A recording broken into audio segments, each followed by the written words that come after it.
Another edition of Riding Home. Dylan, Dean, Matt. Georgia really got outplayed tonight for sure. Just got beat by the better team. I think beat is an understatement, honestly. I would say beaten down. Georgia didn't play well, but I think you have to give credit to LSU. Yeah. They look like the best team in the country. Joe Burrow won the Heisman tonight. He is big and athletic, and he put the ball on the money. He played extremely well. He's insanely good. 28 of 38, 349 yards, 4 touchdowns. The one play, and you said this was his Heisman moment, if you will, where he was just avoided 2 almost surefire sacks. Trevon Walker missed him twice on the play. I think someone else missed him. I think Monty Rice, too. Jordan Davis. I mean, they all missed him at times. At some point, yeah. It's hard to believe, I mean, I've watched, like, Tim Tebow can't move like that. Cam Newton can't move like that. Just the way he moves in the pocket. Yeah, bigger quarterbacks, He played really well against Georgia last year, and he's come a long way since. Well, I think he played drastically better tonight. Yeah. Oh, yeah. I mean, he was only at 50% last year. He was good, but everybody's going to have to deal with his legs. That's not going to be fun. He's a really, really good player. He makes them go. Now, if he gets hurt. He made a great defense look not great at all tonight. Yeah, right. I mean, Georgia's defense is still really, really good. I don't think you need to take anything away from them. I thought they played hard. Yeah, they missed some tackles. And yeah, the receivers, LSU made some plays on Georgia's secondary. But that's what a guy like Joe Burrow can do for you. And that's what he's done against teams all year. I think he's better than Trevor Lawrence, man. Right now he's playing better than Trevor. Trevor's lighting it up tonight, but it's against Virginia. But Joe Burrow is the best. I wrote in the story earlier that he's the best offensive player in college football because I still love Chase Young, but he is probably the best overall player in college football right now. He is so good. He was certainly the difference. I mean, if they have an average quarterback, that's definitely a fight. But if I'm the Cincinnati Bengals, that's the kid I'm taking. Well, here's the thing, though, man. I mean, Georgia's got to they got to find some solutions at quarterback. Not at quarterback necessarily, but at a little bit on offense. I mean, JJ's got to play better. Yeah. He missed a lot of guys, and his best throws, I felt like, were dropped or not brought in by the receivers. And this is now made a play on this is now becoming kind of a confidence thing. You're talking about an offense that did not have an issue scoring last year. Now, they scored 10 points tonight against a defense that gave up 38 to Vanderbilt, a lot to Missouri. Look, LSU's playing better than anybody right now. I don't know if they're the best team, but they're playing better than anybody else right now. That dude was just in the intersection. Yeah. But probably Falcons they're going to be a real tough out in this playoff. But, if Georgia wants to get to the playoff next year, there's I don't know that a lot of things have to happen, but you're going to have to get some progression offensively. I do think you need a lot of it, I would say. I think you're in an age of college football where you need an athletic, mobile guy back there who can escape and make plays. And that's not what they have right now. No. Not with Jake Fromm. No. Now, with Carson Beck, Maybe. But we'll just see. We don't know anything about Carson Beck. Right. He is the Clemson of, high school quarterbacks. I mean, he won a state championship last year. This year it was not so great, comparatively speaking, got him to the playoffs. Then he lost all of his receivers. That's one reason why they struggled and lost in the second or first round. But, things got to get better. I mean, Milton will help them a lot. Kendall Milton will help them a lot, I got to say. And again, we'll see if they bring in a second running back in this class. I've been here for weeks, 1, 2. I mean, I'm hearing different things. You never know. I'm not even sure the Georgia staff knows right now. They're just trying to bring in the best players possible. But the offensive line has to get better, and they're losing Isaiah Wilson. Bless you. And maybe I don't know that they're losing Andrew Thomas. I meant Andrew Thomas, and then maybe Isaiah Wilson. So there's a chance you're losing your top 2 tackles. You're going to lose players in college football. But guys, look, I don't have an agenda against any of these kids. I don't care. I want them to do well. Jake's got to play better. If he comes back, which I can't imagine how. I mean, he's got to come back. I mean, he's playing like a 3rd or 4th round guy right now. Yeah, I think 3rd is probably the best case scenario. But so it's crazy to see how the same Jake Fromm that played so well against Florida just a month and a half ago. But now that gets to Kirby's point, and Kirby's got a point, which is, hey, Lawrence Cager. We lost 4 guys to the NFL this past year / graduation. You don't think that makes a difference? And well, of course it makes a difference. But the other thing is, he's still missing open guys. Yeah. But getting back to what I'm trying to spit out here, which is that, you know, the only killer they have on their team, I think, right now at receiver is George Pickens, and that's it. And they had Lawrence. But, bro, I mean, he was Cager is hurt. Okay, Swift is hurt. Dominique Blaylock goes out of this game hurt. I hope y'all enjoyed watching Swift the last 3 years. After a while, it's just like, well, who is this team we're watching on the field? Because it's not Georgia, because they're running the ball for 60 yards on purpose. 20-something carries, Dylan, for 60 yards? They had 25 carries, 61 yards. That's just not. That's not who they are. And they threw the ball. They threw the ball 42 times. They cannot lean on Jake Fromm to get them to where they want to go. We're talking about national championships. Right. That's not to say they can't win it with Jake Fromm. They can't lean on him. He's not Joe Burrow, Trevor Lawrence, or Justin Fields. That's not who he is. That's not what Georgia is with Jake Fromm. With Jake, they are 2003 LSU with Matt Mock or whatever. And getting to your point, that's who they are. You don't want him throwing a lot because Georgia ends up losing. And when Georgia got down 14-0, had to throw. They had to, and that's exactly what they didn't want to happen. And when they went down 14-0, Dylan, did you think the game was in hand at that point? I mean, it was only after the first quarter, but they went down 14-0 against this LSU team. LSU did not put them away until later in the game. They could have. They should have put them away earlier, but they didn't. Doesn't matter now. But right. I mean, yeah, I think, I don't want to say the game was over at that point, like it. But going against LSU, that was going to be a very hard comeback regardless. It's just so hard to keep up with that offense in general, and when you're down 2 scores right off the bat. And the other thing is, too, like, I love Rodrigo. Bro, you got to make some kicks here. That's just too many misses. Not the 50-yarder, but the other one. I mean, you just can't miss them. There's a standard for him now. And, and he's supposed to be an NFL kicker. That's the standard. He's not going to be an NFL kicker for very long. Luke Rose a finalist, and probably not the winner anymore. He's not going to be an NFL kicker very long. The leg strength is still there, but he's pushing it. He's missing 40-yard field goals. Yeah. And, the one against Carolina, I have said many times this team is going to have to win when Rodrigo does not, they can't depend on him constantly to save them. But tonight, I really felt like he could have played. I mean, look, it's simple. I played sports in college. When you do not play well, that's it. You just say it. That's it. It's not hate or anything. Today was a combination of both. Georgia didn't play well at all, especially at quarterback and everywhere else. I thought they hung in there on defense for a long time. I thought they played hard. I really did. I thought they hung in there on defense.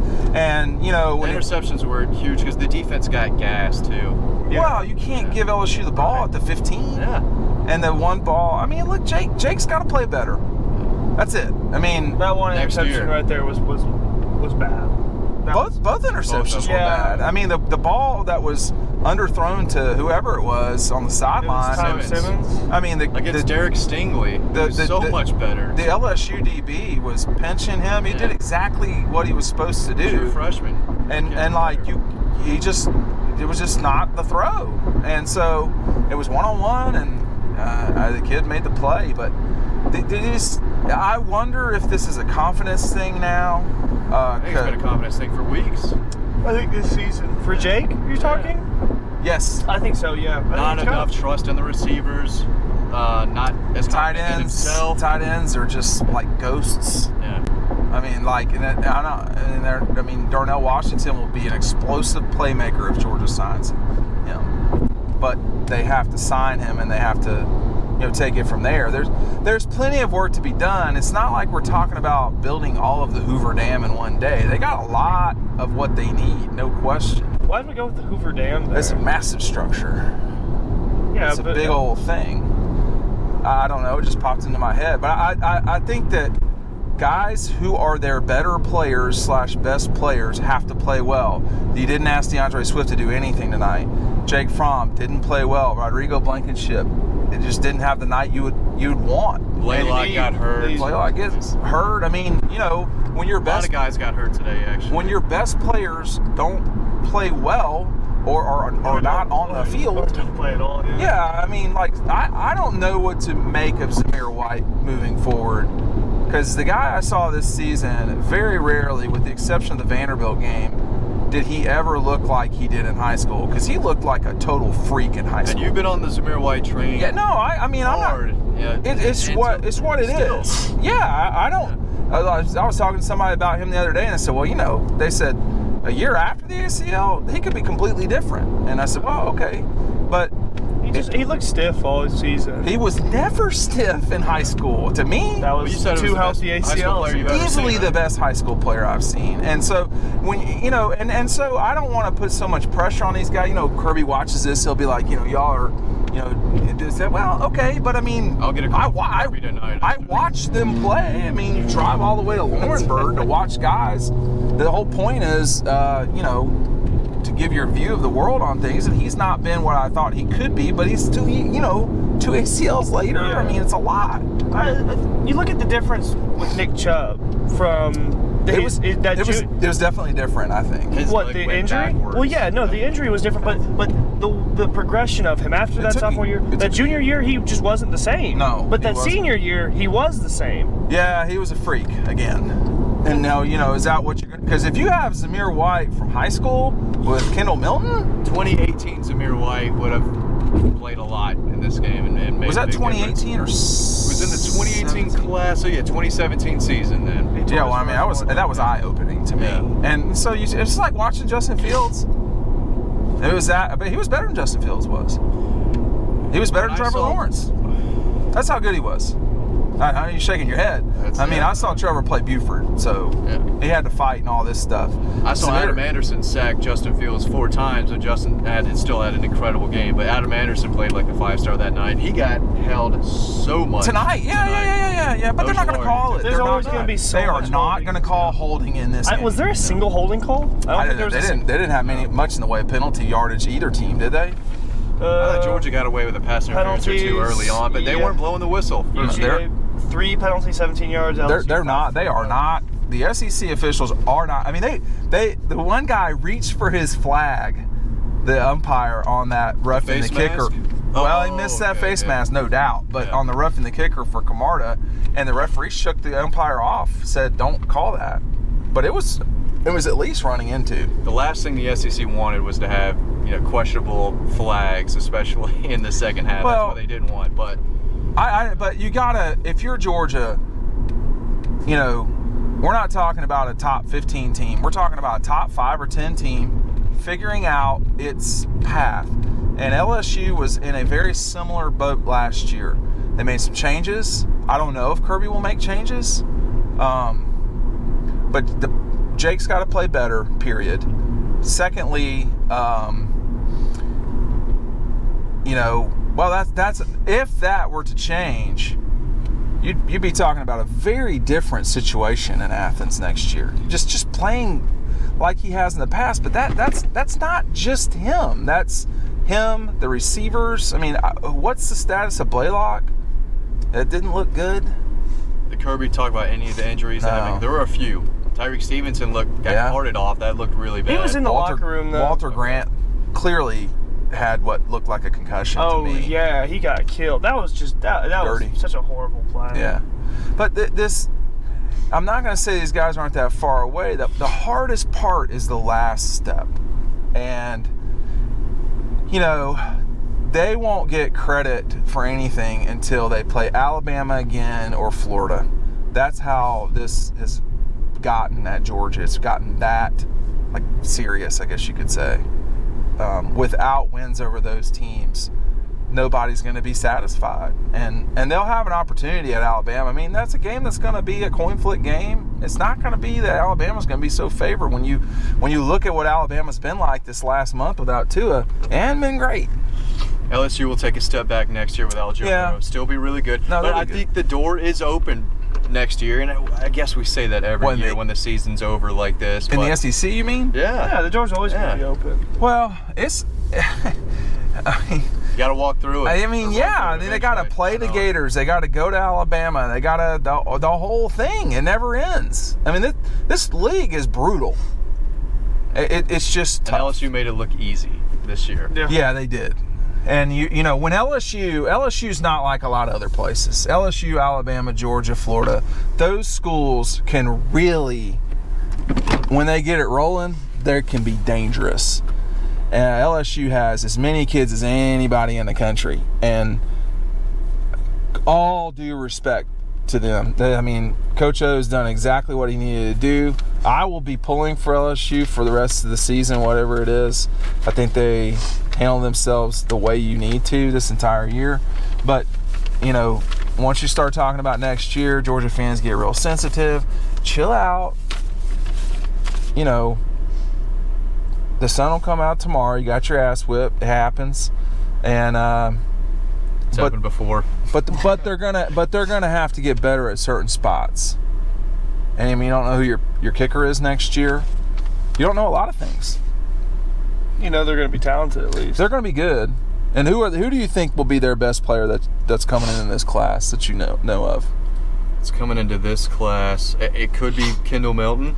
Well, I would healthy say probably. Mikael Sherman. Jalen Carter, the defensive lineman, could provide some depth. He was good. He wasn't Trayvon Walker level. Right. To me. Got to hold on to Broderick Jones. Yeah. Again, it could be a guy who they still have time to sign, like a Darnell Washington or a Keely Ringo. I went and saw those guys in September, and they both exceeded my high expectations that I had for them. So if they close strong, a lot of these kids in this 2020 class will be asked to play next year. And, we've seen it. So many of these 2019 kids have already played and made an impact. This is still a pretty young team. Yeah. That's the crazy part. Now, Fromm is not young. J.R. Reed, obviously. There's a few older players, but the 2017 class has done their part with Fromm and McCount and all those guys. Yeah, I agree. So. Anyway, all right. Subscribe, watch. Make sure you're subscribing to Dog Post. We'll have more of these soon. Signing off from Atlanta, Dean Legge and the crew, riding home Dog Post.